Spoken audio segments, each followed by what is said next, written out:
नमस्कार, आदाब। हमारे डिजिटल प्लेटफॉर्म में आपका स्वागत है। आपके साथ मैं हूं चंद्रप्रभा शर्मा। बात करते हैं उन देशों की जो इस वक्त दुनिया के नक्शे पर बारूद के ढेर पर बैठे हैं। इन देशों के बीच तनाव इतना है कि बस एक चिंगारी जंग की आग भड़का सकती है। इजराइल, ईरान, भारत, पाकिस्तान, रूस, यूक्रेन जैसे कुछ नाम तो आपने सुने ही होंगे, लेकिन और कौन से वो देश हैं जो जंग के कगार पर खड़े हैं? आइए समझते हैं कि दुनिया में किन किन जगहों पर तलवारें खींची जा रही हैं और क्यों। सबसे पहले बात करते हैं इजराइल और ईरान की। ये दोनों देश सालों से एक दूसरे के खिलाफ खड़े हैं और हाल ही में ये तनाव चरम पर पहुंच गया। 13 जून 2025 को इजराइल ने ऑपरेशन राइजिंग लाइन के तहत ईरान के न्यूक्लियर साइट्स फोर्डो, नतांज और इस्फहान पर हवाई हमले किए। इजराइल का दावा था कि ईरान का न्यूक्लियर प्रोग्राम दुनिया के लिए खतरा है। जवाब में ईरान ने तेल अवीव, हाइफा और बीरशेबा जैसे शहरों पर 600 से ज्यादा मिसाइलें दागी, जिनमें फतेह 1 और खैबर शिकन जैसी हाइपरसोनिक मिसाइलें शामिल थी। 23 जून को अमेरिकी राष्ट्रपति डोनाल्ड ट्रंप ने सीज फायर का ऐलान किया, लेकिन ईरान ने कतर में अमेरिका के अल उदैद एयरबेस पर 19 मिसाइलें दागकर जवाब दिया। खास बात यह रही कि ईरान ने हमले से पहले कतर को चेतावनी दी थी ताकि कोई हताहत ना हो। रूस के राष्ट्रपति व्लादिमीर पुतिन ने भी ईरान का समर्थन करते हुए अपनी और सैनिक मिसाइल का जिक्र किया, जिसने नाटो और अमेरिका में खलबली मचा दी। क्यों है ये तनाव? इजराइल को डर है कि ईरान न्यूक्लियर हथियार बना लेगा, जबकि ईरान का कहना है कि उसका जो प्रोग्राम है वो शांतिपूर्ण है। लेकिन दोनों के बीच शिया सुन्नी टकराव, क्षेत्रीय वर्चस्व और अमेरिका रूस की सियासत ने इस जंग को और गर्म कर दिया है। अगर सीज फायर टूटा तो ये पश्चिम एशिया में बड़ी तबाही ला सकता है। अब चलते हैं अगले देशों की ओर, जिनमें जंग के मुहाने पे हैं, जो मोस्टली जंग के मुहाने पर रहती हैं। वो है दक्षिण एशिया के देश, जहां भारत और पाकिस्तान के बीच तनाव कभी कम नहीं होता। हाल ही में पहलगाम में हुए आतंकी हमले और ऑपरेशन सिंदूर ने दोनों देशों को फिर से आमने सामने ला खड़ा किया था। भारत का कहना है कि पाकिस्तान आतंकवाद को बढ़ावा देता है, जबकि पाकिस्तान भारत पर कश्मीर में मानवाधिकार उल्लंघन का आरोप लगाता आया है, जो कि झूठ है। पाकिस्तान ने ट्रंप को नोबेल शांति पुरस्कार के लिए नामित किया, दावा करते हुए कि उन्होंने भारत पाकिस्तान के बीच सीज फायर कराया, लेकिन भारत ने इसे खारिज करते हुए कहा कि ट्रंप का इसमें कोई रोल नहीं था। दोनों देशों के बीच इंडस वाटर ट्रीटी को लेकर भी विवाद चल रहा है, जहां पाकिस्तान का कहना है कि भारत जम्मू कश्मीर में हाइड्रो पावर प्रोजेक्ट्स के जरिए संधि का उल्लंघन कर रहा है। कश्मीर और पंजाब के पास हाल के स्कर्मिश ने हवाई अड्डों पर अलर्ट बढ़ा दिया है।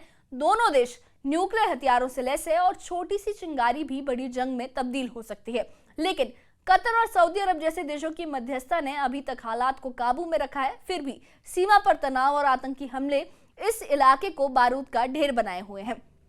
अब बात रूस और यूक्रेन की, जहां फरवरी 2022 से शुरू हुई जंग अब भी थमने का नाम नहीं ले रही। रूस ने हाल ही में यूक्रेन के डोनेत्स्क क्षेत्र में ज़ापोरिजिया गांव पर कब्जा किया। रूस ईरान से शाहेद ड्रोन और मिसाइलें ले रहा है, जिसने यूक्रेन के शहरों में तबाही मचाई है। व्लादिमीर पुतिन ने कहा कि अगर यूक्रेन उनकी शर्तें नहीं मानेगा तो वो और जमीन छीन लेंगे। दूसरी ओर यूक्रेन का कहना है कि अमेरिका का ध्यान अब इजराइल ईरान की जंग की तरफ है, जिसने उसे मिलने वाली मदद को कम कर दिया है। नाटो देशों ने रूस के खिलाफ सैन्य खर्च बढ़ाया है, लेकिन कई देश अभी भी 2% जीडीपी के लक्ष्य को पूरा नहीं कर रहे।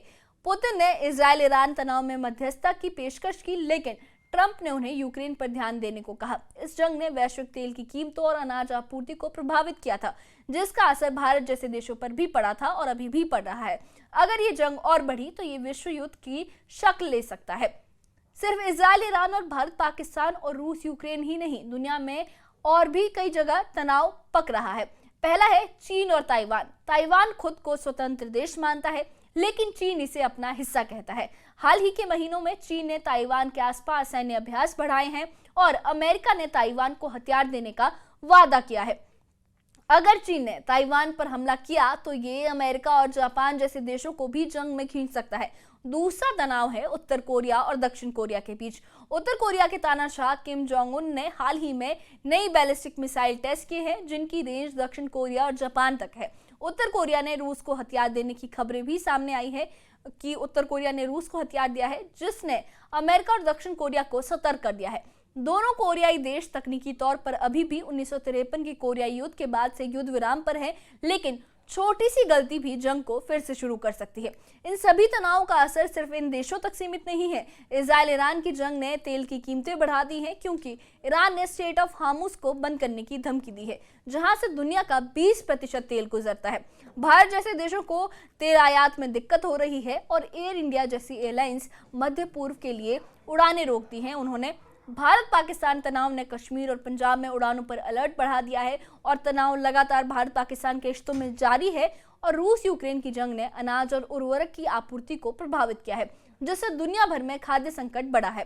इन तनावों ने नाटो, रूस और चीन जैसे बड़े खिलाड़ियों को भी शामिल कर लिया है, जिससे वैश्विक युद्ध का खतरा भी बढ़ गया है। तो दुनिया इस वक्त बारूद के ढेर पर बैठी है। इजराइल, ईरान, भारत, पाकिस्तान, रूस, यूक्रेन और चीन, ताइवान जैसे तनाव न सिर्फ इन देशों बल्कि पूरी दुनिया को प्रभावित कर रहे हैं। क्या डिप्लोमेसी इन जंगों को रोक पाएगी या ये तनाव विश्व युद्ध की ओर ले जाएंगे? ये सवाल वक्त ही जवाब देगा इस सवाल का। लेकिन इस बारे में आपका क्या कहना है? हमें कमेंट बॉक्स में अपनी राय जरूर बताइए और इस मामले से जुड़े अपडेट्स के लिए और ऐसी ही खबरों के लिए हमारे चैनल के साथ बने रहिए। हमारे चैनल को सब्सक्राइब करिए। शुक्रिया। सबसे पहले बात करते हैं इजराइल और ईरान की। ये दोनों देश सालों से एक दूसरे के खिलाफ खड़े हैं और हाल ही में ये तनाव चरम पर पहुंच गया।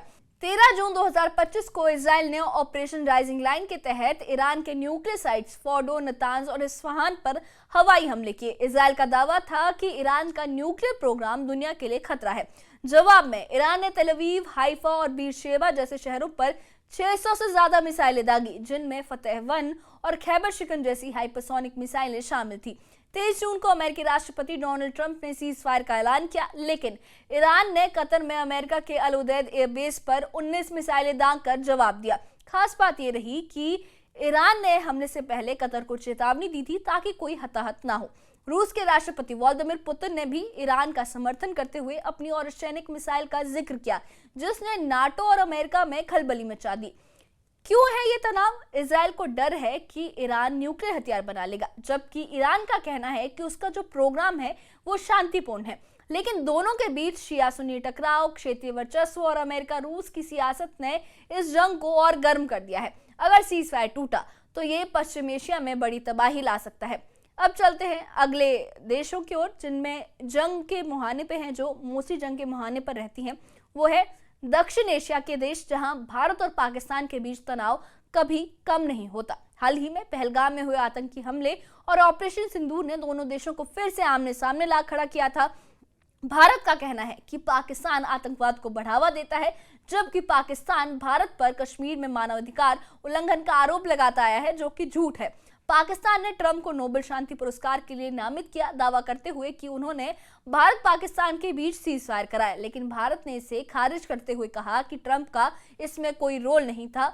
दोनों देशों के बीच इंडस वाटर ट्रीटी को लेकर भी विवाद चल रहा है, जहां पाकिस्तान का कहना है कि भारत जम्मू कश्मीर में हाइड्रो पावर प्रोजेक्ट्स के जरिए संधि का उल्लंघन कर रहा है।